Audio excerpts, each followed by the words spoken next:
أعوذ بالله من الشيطان الرجيم. بسم الله الرحمن الرحيم.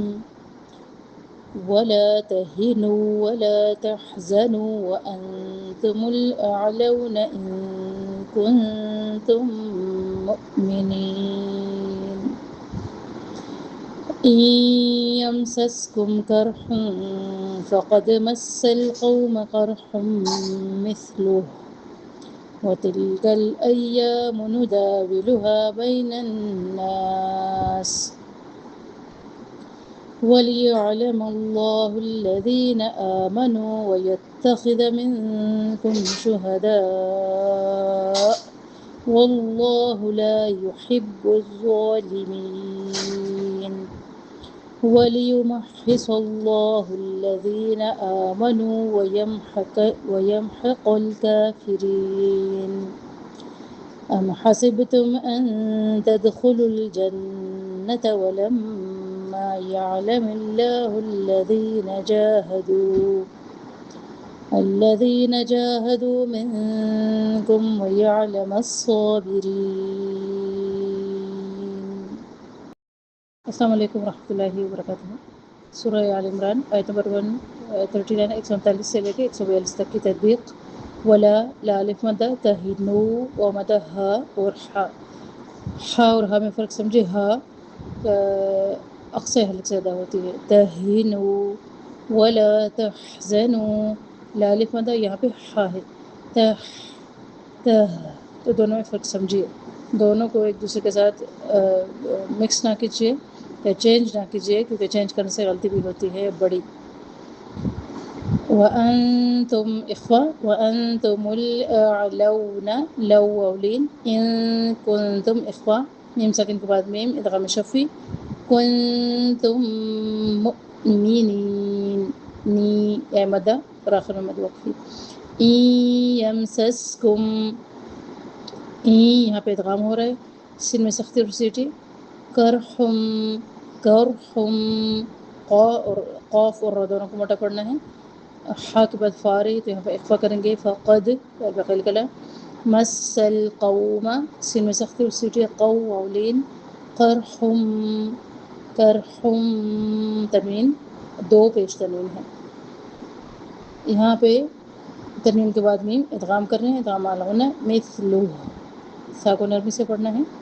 وَتِلْكَ الْأَيَّامُ لام ساکن کا دھیان رکھے لینا. ایام یا الف مدہ. نداولها دا الف مدہ. ہا الف مدہ. بین یا لین. بین الناس نون شدد غنہ الف مدہ. وَلِيَعْلَمَ اللَّهُ لام اسم کو موٹا پڑھنا ہے. یا مدہ اور دال کو نرمی سے پڑھنا ہے. آمنو وَيَتَّخِذَ مِنْكُمْ إِخْوَةً شُهَدَاءَ آواز حمزہ پہ جھٹکے کے ساتھ رکے گی اور یہاں پہ مد آ رہی ہے مد متصل. واللہ لام اسم اللہ کو پر پڑھنا ہے. لا الف مدہ. يحب الظالمین اللہ نرمی سے بھی پڑھنا ہے موٹا بھی پڑھنا ہے. می یا مدہ اور آخر میں مد وقفی. وَلِيُمَحِّصَ صوت کو موٹا پڑھنا ہے. یمحص اللہ لام اسم اللہ کو بھی موٹا پڑھنا ہے. ذی مدہ. آمنو دونوں سائڈ سے برابر. آ اور نو. وَيَمْحَقَ قاف اور کاف قریب آ رہے ہیں تو یہاں پہ دھیان رکھیں. یمحق الکافرین. ام حسبتم با کے اوپر کلکلا. ان تدخلوا دال کے اوپر کلکلا. لام ساکن کو ہم نے لام پیش کو ہم نے لام ساکن سے لانا ہے. تدخلوا الجنت نون مشدد غنہ. ولما میم مشدد غنہ الف مدہ. یعلم اللہ لام اسم اللہ کو باریک پڑھنا ہے. یعلم اللہ الذین ذی مدہ. جاہدوا جن کے اوپر کڑی حرکت الف مدہ کے قائم مقام. دعا مدہ. منکم اخفا. وَيَعْلَمَ الصَّابِرِينَ يَعْلَمَ صوت کو موٹا پڑھنا ہے. جی یا مدہ اور آخر میں مد وقفی. تقبل اللہ منی ومنکم. نحمده ونصلي على رسوله الكريم اما بعد فاعوذ بالله من الشيطان الرجيم بسم الله الرحمن الرحيم ربنا اشرح لنا صدورنا ويسر لنا امورنا واحلل عقدة من لساننا يفقهوا قولنا واجعلنا وزيرا من اهلنا اللهم فقهنا في الدين ربنا زدنا علما رب يسر ولا تعسر وتمم بالخير وبك نستعين الحمدللہ آج ہم سورہ آل عمران کی 4 آیات کو پڑھیں گے، آیت نمبر 139، 140، 141 اور 142 کو۔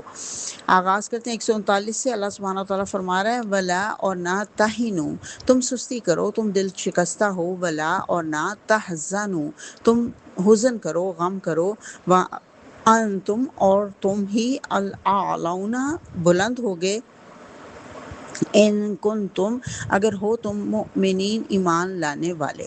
تہینو واؤ حانون اس کا روٹ ہے، اس کا مطلب ہوتا ہے ہمت ہارنا، کمزور ہونا۔ مادی طور پر استعمال ہو تو جیسے ہڈی کا کمزور ہونا، گویا کہ جسمانی کمزوری کے لیے بھی یہ لفظ استعمال ہوتا ہے، اور ہمت ہارنے کے لیے، دل شکستہ ہونے کے لیے بھی استعمال ہوتا ہے۔ تحزنو، تحزنو حازانون، غم کرنا، غم و اندو، کسی معاملے میں طبیعت پر گرانی پڑے یا بوجھ پڑے یا بے چینی ہو تو وہ حزن کہلاتا ہے۔ آلونا آئین لام واؤ، آلون بلند ہونا، عالی ہونا، سب پر غالب، سب سے برتر۔ اس کے بعد اگلی آیت ہے 140 نمبر۔ این اگر یم سس کم چھوا تم کو کرہن کوئی زخم، فقد تو تحقیق مسل قوما چھوا قوم کو، مثل کرہم زخم مثلہ اسی کی مانند۔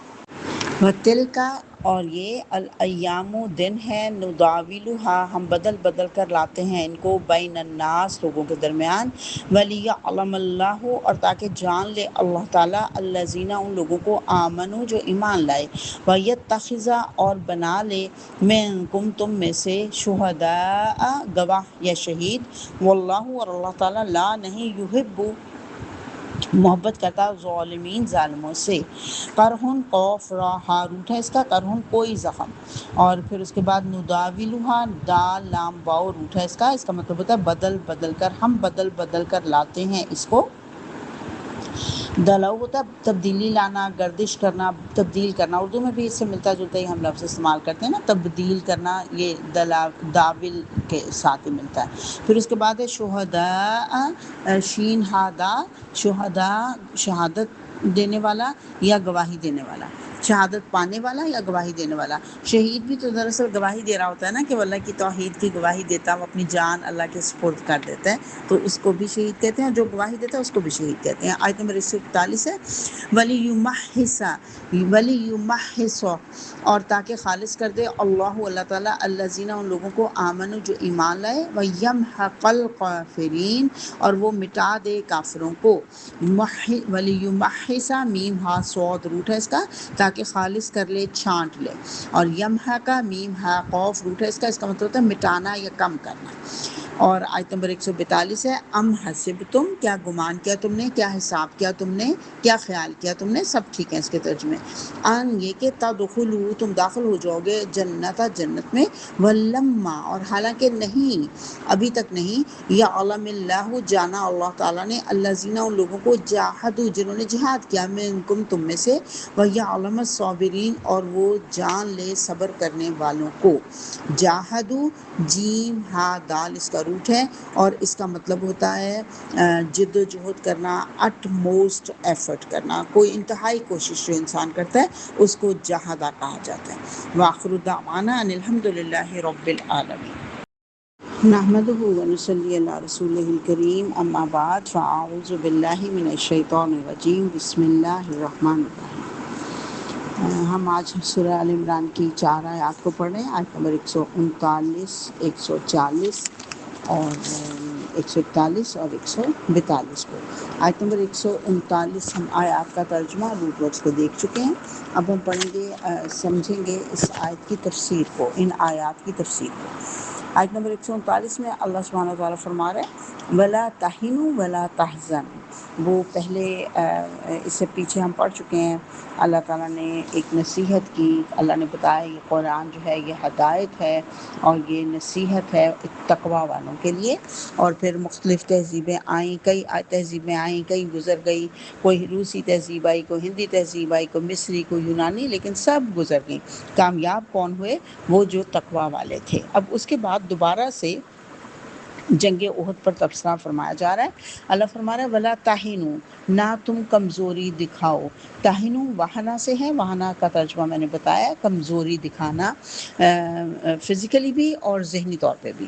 وَلَا تَحْزَنُوا، اور نہ تم غمزدہ ہو، یعنی جنگ میں جو ہو چکا سو ہو چکا، اب پچھلے حادثے کی وجہ سے، پچھلے شوق کی وجہ سے آئندہ کے لیے اپنی ہمتیں پست نہ کرو اور نہ تو اس کا غم مناتے رہو۔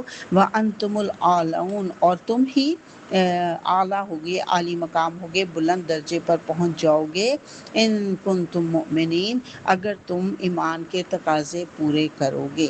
آج ہم دیکھ رہے ہیں کہ مسلمان پستی کی طرف جا رہے ہیں، زوال کا شکار ہیں، تو پھر کمی کہاں ہے؟ ان آیات سے سمجھ لگتی ہے کہ کمی کوتاہی جو ہے وہ ایمان کی ہے۔ اصل طاقت اگر پیدا کرنی ہے تو ایمان کو مضبوط کرنا ہوگا۔ انسان ہر چیز کا مقابلہ کر سکتا ہے اگر ایمان انسان کا مضبوط ہو جائے۔ ابھی بھی ہم ایمان کے دعوے تو بہت کرتے ہیں، لیکن دراصل یہ ایمان صرف ایک موروثی عقیدہ ہے، یقین قلبی اور کنوکشن والا ایمان نہیں ہے۔ یعنی ایمان کے دعوے تو ہیں لیکن ہم اصل میں حقیقی ایمان سے محروم ہیں۔ اگر آج بھی ہم حقیقی ایمان ہمارا مضبوط ہو جائے تو ہم ہر چیز کا مقابلہ کر سکتے ہیں۔ علامہ اقبال نے فرمایا نا کہ آج بھی اگر ابراہیم کا ایمان پیدا، آگ کر سکتی ہے انداز گلستان پیدا۔ حضرت ابراہیم کے لیے آگ کیوں گلستان بنی؟ کیونکہ ان کے اندر ایمان تھا۔ آج اگر سچا ایمان ہمارے اندر پیدا ہو جائے تو دشمن مقابلے پر ٹھہر نہیں سکتا، کیونکہ ہوتا ہی ہے کہ انسان جب اپنی کوشش کے باوجود اپنے کسی ایم، اپنے کسی ٹارگٹ میں نقصان اٹھاتا ہے تو پھر وہ آئندہ کے لیے ہمت ہار جاتا ہے۔ ایک ٹیسٹ اگر فیل ہو گیا تو پھر ہمت ہار جاتے ہیں، بس یہ کر ہی نہیں سکتے۔ تو شکست جو ہے وہ یاد رکھیے ہمیشہ پستی کو جنم دیتی ہے۔ تو فرمایا نہیں، ہمت نہیں ہارنی، سست نہیں پڑھنا، ولا تحزنوا، اور غم نہیں کرنا۔ اب 70 شہید ہو گئے تھے، گھر گھر میں صف ماتم بچھی ہوئی تھی، بے شمار زخمی ہوئے، خود حضرت محمد صلی اللہ علیہ وسلم کے دندان مبارک شہید ہو گئے۔ جو بچے انہوں نے سخت چوٹیں کھائیں۔ شکست بہت خراب لفظ ہے، جو سنتا ہے حوصلہ ہار بیٹھتا ہے، لیکن ہم اس کو غزوہ احد کو شکست ہرگز نہیں کہیں گے، لیکن اس میں مسلمانوں کو ایک بڑی چوٹ لگی۔ تو اللہ تعالیٰ نے فرمایا لا تہنوا ولا تحزنوا، غم نہیں منانا، ہمت نہیں ہارنی، حوصلگی دکھانی ہے، اور اگر تم حوصلگی دکھاؤ گے انتم الاعلون، تم ہی بلندی پر جاؤ گے۔ بس اپنی غلطیوں پر نظر کرو، تمہارا امتحان ہے دراصل یہ، اور امتحان کس لیے آتا ہے؟ تاکہ انسان کو کامیابی کے رستے پر انسان چل سکے۔ اب دیکھیے ہماری عام روزمرہ زندگی میں کیا ہوتا ہے کہ کوئی اچھا کام کسی بڑے جوش، بڑے ولولے سے ہم کرنے کے لیے چلتے ہیں، اور جیسا ہم چاہتے ہیں اگر ایسا نہ ہو تو ہم ہمت ہار جاتے ہیں۔ تو اب دیکھیے کسی کو درس دینے گئے، کوئی نصیحت کی، جواب میں 4 سننے کو مل گئی، تو اب کیا ہوتا ہے، انسان جو ہے وہ بالکل ہی ہمت ہار جاتا ہے۔ تو یہاں پہ یہی بتایا جا رہا ہے کہ تمہیں یہ نہیں کرنا، کیونکہ عموماً ہوتا یہ ہے کہ ہم اگر اپنی ہمت ہار جائیں تو پھر ہوتا یہ ہے کہ پھر ایک کے بعد ایک ناکامی ہمیں منہ دیکھنا پڑتا ہے۔ کیوں؟ اس لیے کہ ہم ہمت ہار چکے ہوتے ہیں۔ تو یہاں پہ یہی کہا جا رہا ہے کہ حزن و ملال نہیں کرنا، سستی نہیں دکھانی، تکان نہیں کرنی، یقین محکم، عمل پہ ہم، محبت فاتح عالم۔ تو یہ 3 چیزیں اگر ہمارے ساتھ ہوں گی تو ضرور کامیابی ہوگی۔ دیکھیے ایمان جو ہے نا بہت سی چیزوں کو کور کرتا ہے۔ ہماری بہت بڑی خامی یہ ہے کہ ہم بعض اوقات غم کھاتے رہتے ہیں اور غم کھا کھا کر اپنے آپ کو کمزور کر لیتے ہیں۔ جو صلاحیتیں ہمارے اندر ہوتی ہیں نا ان سے بھی ہم صحیح فائدہ نہیں اٹھا سکتے۔ تو یہاں پہ کہا گیا لا تحزنوا، اتنی بڑی مشکل پڑی اور فرمایا لا تحزنوا۔ ہمارے ہاں کیا ہوتا ہے، کسی کو ذرا سا زخم لگ جائے نا، ذرا سے کسی کو تکلیف ہو جائے، ہم اس کی سچویشن کو اتنا پتھیٹک بنا دیتے ہیں، باتیں کر کر کے کہ اس کو وہ تکلیف جو بھولنے ہی نہیں دیتے، مبالغہ آرائیاں شروع کر دیتے ہیں، اتنا وہ ہوتا نہیں ہے، چھوٹا سا زخم ہوتا ہے لیکن ہم اس کے اندر پتہ نہیں کیا کیا وجہ سے ایک زخم کے اندر سوئی لگا لگا کے اس کے مزید زخم بڑا کر دیتے ہیں نا، تو بالکل یہ وہ طریقہ ہمارا عام روزمرہ زندگی میں ہے۔ تو یہاں پہ کہا جا رہا ہے کہ کام کرنے والی قوم میں بامقصد لوگ غم نہیں منایا کرتے، دکھ آتا ہے صبر کرتے ہیں، اسے اپنے اوپر سوار نہیں کر لیتے اور اپنی زندگی کا جو ایم ہے اس کو نہیں بھولتے۔ یاد رکھیے شیطان ان دو رستوں سے داخل ہوتا ہے، سستی اور غم، کیونکہ جب نیگیٹو انسان کے اندر آ جاتی ہے نا کوالٹیز تو ان کو نکالنا بہت ضروری ہے۔ تو کہا گیا تصبروا وتتقوا، لا تہنوا ولا تحزنوا، یہ کام نہیں کرنے، غم نہیں منانا، دکھ نہیں اٹھانا، پریشان نہیں ہونا، تصبروا وتتقوا، صبر اختیار کرنا ہے اور تقوی اختیار کرنا ہے، کیونکہ کامیابی کے لیے انسان کو وہن کو ختم کرنا ہوگا۔ جیسے میں نے پہلے بھی ذکر کیا، وہن جو ہے وہ روحانی بھی ہوتا ہے، اخلاقی بھی ہوتا ہے اور ذہنی بھی ہوتا ہے اور مادی بھی ہوتا ہے۔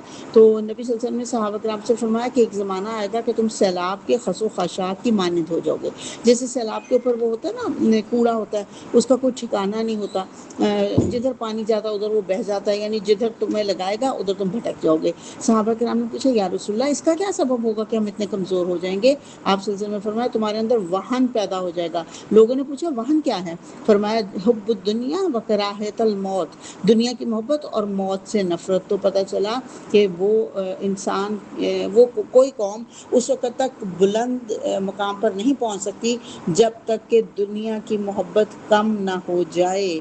تو یہ بہت ضروری ہے کہ دنیا کی محبت کو ختم کیا جائے۔ اللہ نے فرمایا انتم الاعلون۔ اب غور کیجئے اس لفظ پہ کہ ہمارا بچہ اگر امتحان میں ناکام ہو جائے اور ہم اس کو کہیں انتم الاعلون تو وہ ہماری طرف حیران ہو کے دیکھے گا کہ میری اماں کیا کہہ رہی ہیں، میں تو فیل ہو گیا ہوں، اور اماں کہہ رہی ہیں انتم الاعلون، لیکن شرط ہے ساتھ ان کنتم مؤمنین، اگر تم تقوی والے ہو گئے، ایمان والے ہو گئے، یقیناً تم بلند مرتبے پر پہنچو گے انشاءاللہ۔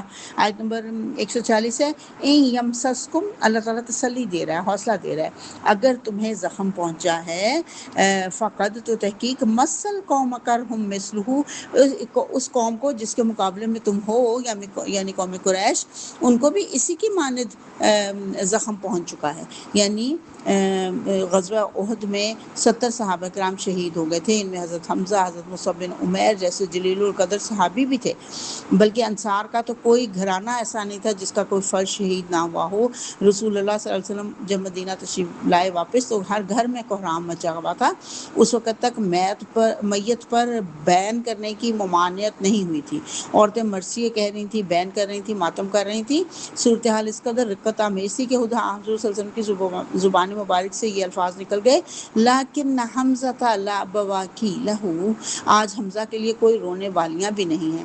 ظاہر ہے حضرت حمزہ مہاجر تھے، مدینہ میں ان کے کوئی رشتہ دار خواتین نہیں تھی، انصار کے گھرانوں کی تمام خواتین اپنے اپنے مقتولوں پر آنسو بہا رہی تھیں اور بین کر رہی تھیں۔ چنانچہ حضور صلی اللہ علیہ وسلم کی زبان مبارک سے مذکورہ الفاظ سننے کے بعد انصار نے اپنے گھروں سے خواتین کو بھیجا کہ وہ جا کر حضرت حمزہ کی ہمشیرہ حضرت صفیہ کے ساتھ تعزیت کریں۔